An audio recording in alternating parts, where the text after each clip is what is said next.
Hi, my name's Colette Coen and I'm the 2024 Scriever for the Federation of Writers Scotland. As part of my role this year, I'm going to be creating videos to help guide you through the process of creative writing. And today I'm going to be talking about inspiration. Inspiration isn't a magical thing. Well, not normally. Instead, it's something that you need to work at, to train your eyes, ears, and mind until finding inspiration for your writing becomes second nature. So, what do we mean when we talk about inspiration? Well, the dictionary tells us that to be inspired is to be filled with the urge or ability to do or feel something. So, urge suggests that inspiration is something that just happens and that we've got no control over it, which is all very well, but as writers, we do need to be in control of our work to be able to produce even when the gods aren't showering us with ideas. We have to be able to persuade inspiration out from wherever it's hiding. But the good news is it's hiding all around us and in plain sight.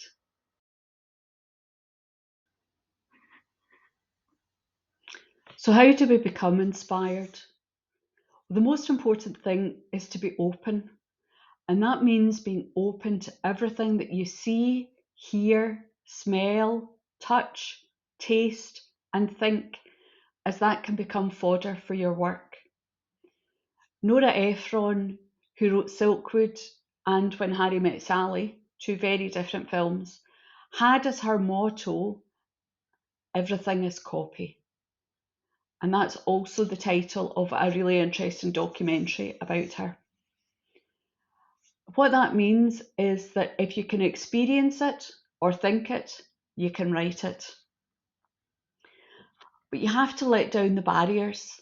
And I'm going to talk about barriers another time. But here, I mean that you have to let yourself experience the world. Listen to the conversations on the bus, look at the spring flowers, touch the clothes when you're out shopping. Let your senses take in what's all around you.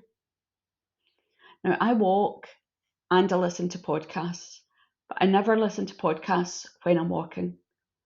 Instead, I just let my mind wander. And it's in that wandering that the stories and poems, or at least their component parts, the words and phrases, it's in that wandering that they appear.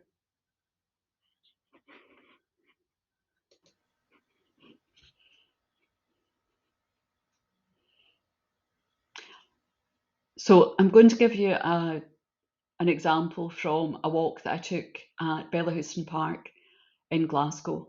And within about 10 minutes, I had photographed the following: a giant foot, a neoclassical gateway, giant jelly moulds, an elephant, a ski slope, and a sculpture of a dog. There were other things here too, like the house for an art lover and a bench that had the word bench carved into it. Now, if you're judging the quality of the photos, you're missing the point. That's not why I took them. I took them because these were things that piqued my interest. Why is there an elephant in the middle of the park? Is it lonely? Does it have a name? Where did the gateway come from? Who has walked through it? Is it a portal to another world? Or is there a future Olympic champion coming down the ski slope for the very first time? Maybe the photos made you think of something completely different. So why don't you pause the video and spend a few minutes just writing down your thoughts?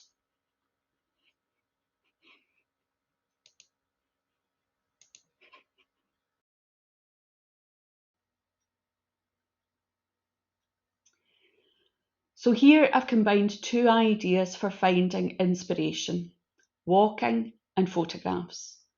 So just turning down a new street that you've never walked down before can make you see something different.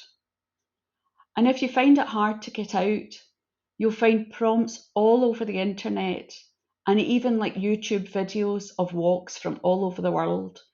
So the only limit is your imagination of what you do with these prompts. Competitions often provide themes, and you can use these to spark your imagination as well. So you might enjoy mind mapping, which personally I don't really do very often, or just write down things in a list that come to mind when you see a theme. A recent competition had the theme of red. So you could pause here and write down anything and everything that comes into your mind whenever you hear the word red. Keep going until you can think of nothing else.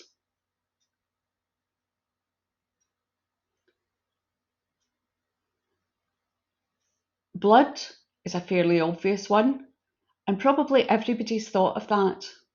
So what else? Love, roses, again, quite obvious, and you're trying to stand out from the crowd. So what's 10th on your list? What's 20th? How about you write about that? And if you don't find that inspiring, fair enough. Why don't you take a look at the competitions and submission callouts in the Federation of Writers Scotland's newsletter? Maybe there's something there that will speak to you more.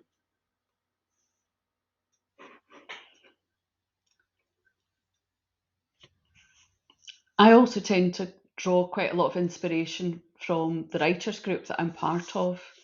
And that's just a general inspiration because their success has helped me strive to be better, to improve my craft, to keep going, and to produce more work. And their deadlines help push me to create even when I think my tank is dry. Writing groups take place all over Scotland, and there are many others online if you find it hard to access groups in person. They operate in different ways, sometimes with a tutor, and some are more suited to poetry or to plays, and others to prose. So have a browse about the internet to find people who will inspire you. There's also lots of in-person and online courses that can help you on your way to becoming a better writer. Again, you can look at the Federation of Writers Scotland newsletter or the Scottish Book Trust website.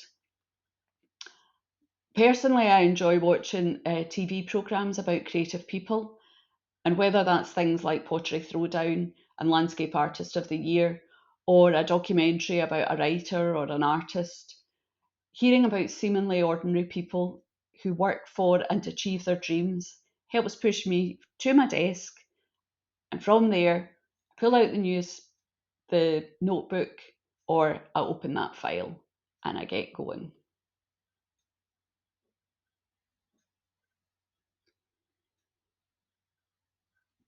So, how do we capture all this inspiration? Talking about notebooks brings me nicely to this next section.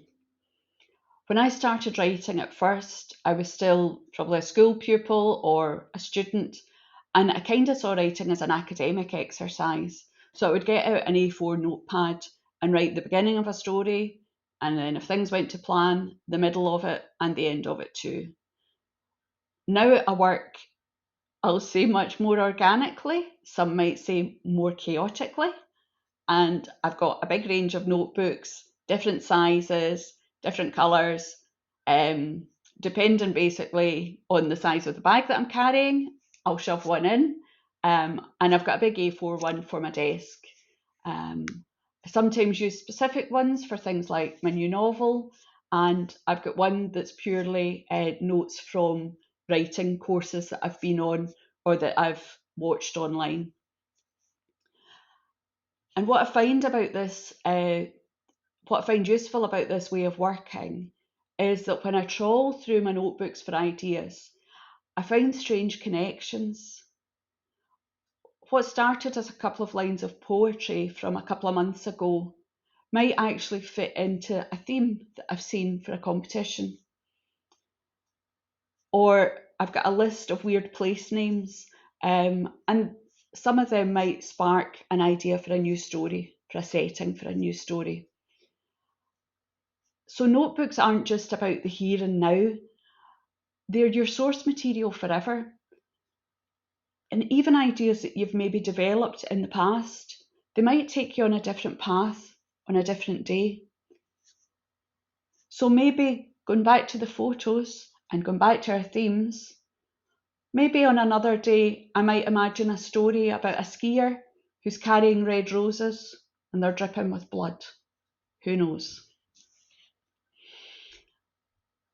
Now, in one of the other Federation of Writers Scotland videos, you'll hear a conversation between Charlie Gracie and Laura Fife, and they're discussing inspiration in that. And they both admit to having notebooks at the side of their beds to capture that liminal time between wakefulness and sleep, because that's when all the best ideas come. And if this is the right thing for you, go for it. Personally, I'm a serial insomniac, and I just have to admit that some ideas are just not going to get written down, because if I start writing when I think of ideas when I'm trying to get to sleep, I'll be up all night.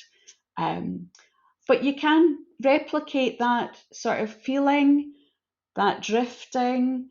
You can do that during the day with your notebook by your side, giving yourself time to let your mind wander. So no advice on writing is complete without talking about reading. And while reading can help develop your style and keep you informed about the marketplace, it can also be useful for generating ideas. For most people, the creative spark doesn't just appear from nowhere. So let's take that metaphor and consider it. For a spark, you need to have a flint and a rock. But what use is that if you don't have straw and kindling and sticks at the ready? You want to build a roaring fire, so you need fuel, and that fuel comes from a range of different places. So read widely, read with purpose. Many local libraries subscribe to an app called Press Reader, and with your library ticket you can get access to hundreds of newspapers and magazines from all over the world, including titles like The Writing Magazine. So read some of them with your notebook at your side and jot down what takes your fancy. Maybe none of it will lead you to writing a longer piece today, but maybe there's some Kindle that you can lay into a pile and add some dried pine cones. Maybe there's a germ of an idea that will link to another when you least expect it. And that's your spark, and you're ready for it.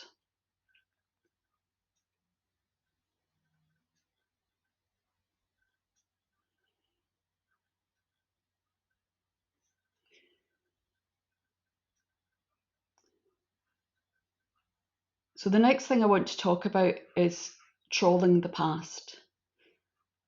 We're all the sum of our experiences, and sometimes it's useful to very deliberately look at our past with a writer's eye. Now, it's worth saying just now that if you have a trauma in your past, you should only do this with the right support or with extreme caution. But many of us should be able to look at a time in the past and recall a place or a situation that can inspire us. Now, I'm not talking about writing memoir or autobiography here. I'm talking about using details or feelings to guide you to a story. So I once used a competition theme, and the theme was ice, to write a story called The Empty Pillowcase. And it was about a wee girl who wakes up on Christmas morning to find that Santa hasn't visited. Now, there was nothing in the actual facts of the story that linked to my childhood, but I could place her in the pre-central heating days, creeping down to look under the tree, stretching to reach the light switch. And basically, I'd taken myself back to my chilly childhood bedroom with the windows thick with ice, and I created something new from that. I wasn't that wee girl, but I was standing pretty close to her.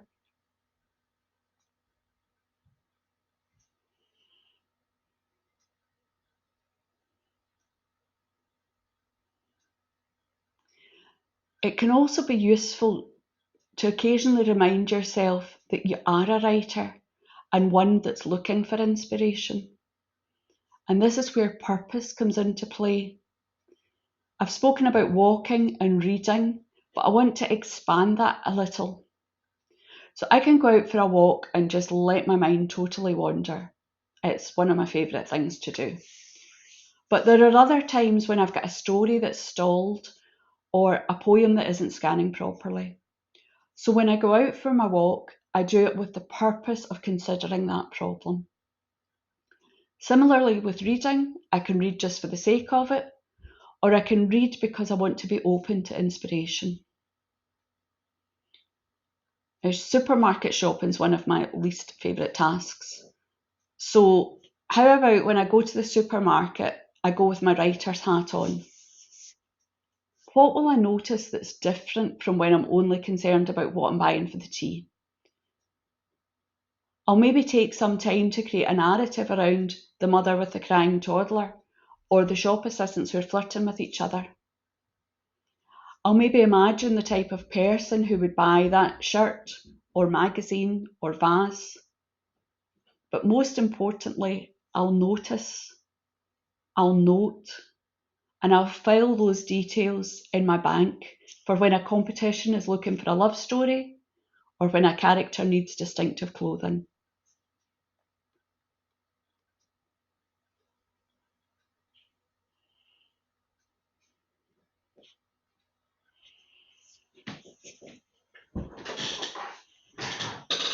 Now, I'm a big fan of Margaret Atwood, and one of the things that always strikes me when I hear her talk is how she insists that her futuristic novels have nothing in them that hasn't already happened.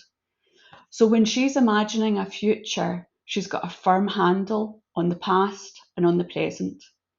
And you don't have to look too far to see where she got the inspiration for The Handmaid's Tale. But even in her other dystopian novels, she's drawing on scientific research on issues like biodiversity and cloning. She reads the research, talks to the scientists, and draws her inspiration from thinking and linking ideas. Now, I'm not particularly into sci-fi or fantasy or speculative fiction, but I've seen enough of the films. And what I've gleaned from them is that the writers are big on the what ifs. So let's think about that statue of the elephant in the park. And you might think, what if it comes to life? What if it called on all the other statues to rise up, sort of like a sinister night at the museum?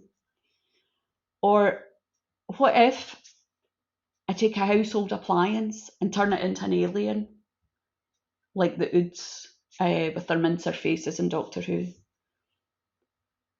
Or what if I think in the supermarket, what if all I had to eat was potatoes? And that's what happened to Matt Damon in The Martian. And a whole narrative was built around something as simple as a potato. So all writing is constantly about asking the what if. And with speculative sci-fi fantasy, you really can take your imagination for a walk, but still using everyday prompts.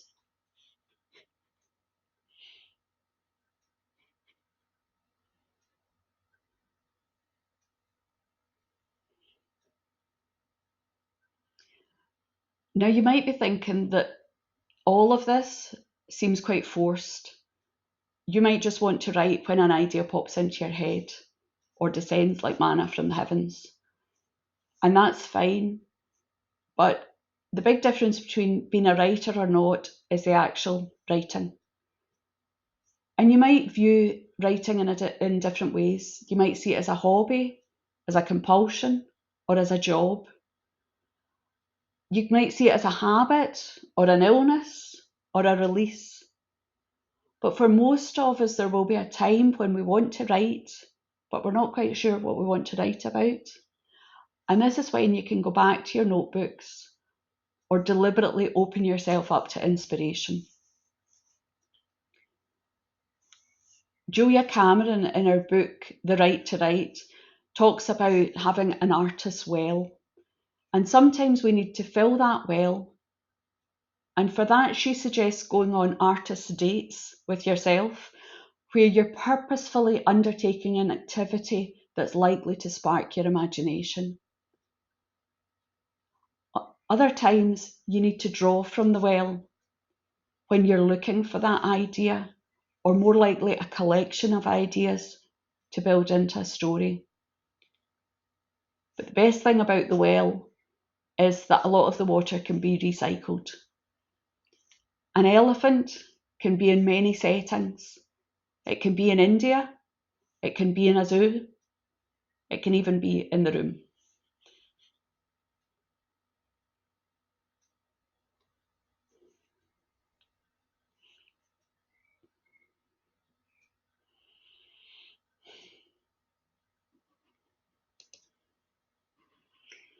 So sometimes you can have all the ideas in the world, but find it difficult to translate them into publishable writing.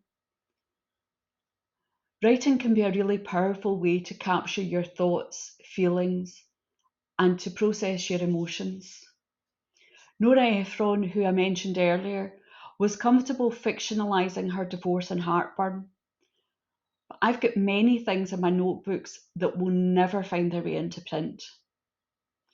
But here's the thing, that doesn't mean to say that my journaling or random thoughts can't be shaped in some way into fiction. So I've been to hundreds of hospital appointments over the years, and I've sat at many bedsides. I'm currently a registered carer. And all of this has taken me to places that I could never have imagined. And I've had experiences that I can barely describe. But I'm a writer, so I have to figure out how to protect the privacy of others whilst also writing what I feel the urge to write. So one traumatic experience became a fairy tale called Crooked. And the same issue became a poem about a train journey, and it's called Straight, and it was published in one of the Federation's anthologies, Sea Change.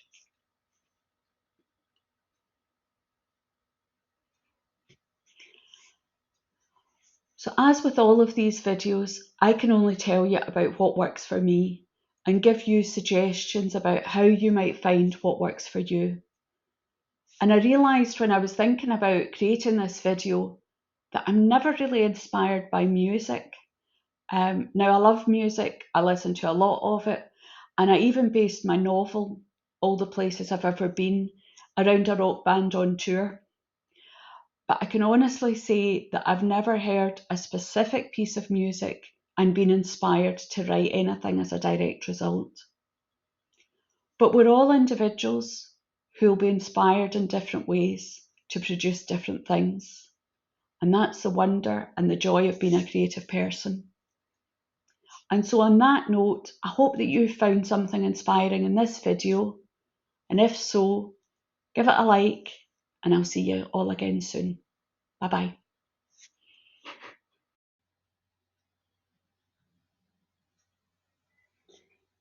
My poem Straight appears in Sea Change, which is the Federation of Writers Scotland's anthology from 2021. Straight. The pain is indescribable, deep and low in my heart, deep and low in her back. I try to blank it out, hands over eyes, pulling at my skin, scratching at my scalp. If I was allowed to scream, I would bellow like a god, deafen like a banshee, howl like the mad woman I suppress, low and deep within. Crying is not an option. I have to be the strong one, the back on which I carry others, the back not in need of rods and screws. We journey together along a railway track, unbending. In the pit of my stomach, decisions brew, consent forms a weight at the end of our journey, and with pen marks, we will change a life.